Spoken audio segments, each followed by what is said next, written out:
Hindupuram CI Raj Gopal దురుసు ప్రవర్తనకు నిరసనగా పెనుగొండలో దళిత సంఘాలు రోడ్డెక్కాయి. న్యాయం చేయమని అడిగితే యూనిఫామ్ పవర్ చూపిస్తారా?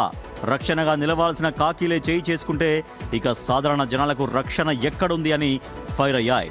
ఆర్టీఓ ఆఫీస్ కి ర్యాలీగా వెళ్లి వినతి పత్రాన్ని ఇచ్చారు దళిత సంఘాల నేతలు. మృతి చెందిన దళిత మహిళకు న్యాయం చేయాలని ఆసుపత్రికి వెళ్లిన శివరామకృష్ణపై దౌర్జన్యం చేసిన సిఐని వెంటనే సస్పెండ్ చేయాలని డిమాండ్ చేస్తున్నారు.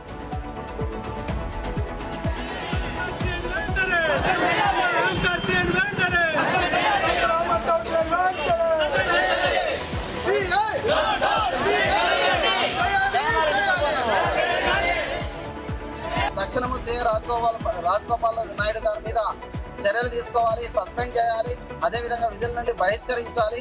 అందరూ చూస్తుండగా నడి వీధిలో పబ్లిక్ లో గుడ్లకాలతో తన్నడము, ఎస్సీ ఎస్టీ కేసులు నమోదు చేయాలి. మేము ఈ ఉద్యమాన్ని ఇంతటితో ఆపము. ఖచ్చితంగా మేము ఆంధ్రప్రదేశ్ గౌరవ హోమ్ మినిస్టర్ అనితా మేడం గారికి తెలియజేస్తాము.